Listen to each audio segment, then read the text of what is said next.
Would it not be amazing? And is this not the question of our age in Wonderland? Little, lost, and confused Alice is wandering around. She comes upon this little caterpillar who keeps asking her, "Who are you?" Repeatedly, he keeps asking Alice, "Who are you?" And is this not the question of our age? Has not the last few years this become the most predominant question that we keep asking ourselves, from identity politics to use of personal pronouns?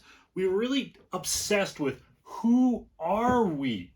Like, well, I identify as a father, a husband.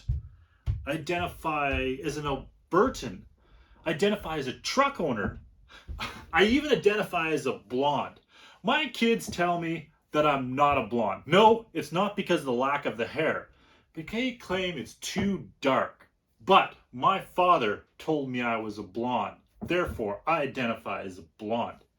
The same could be said true about the Gospels of regards to Jesus. Not that he identified as a blonde, but in which people used to define Jesus: a Nazarene, a Galilean, an exorcist, a miracle worker, Messiah, Savior, Christ.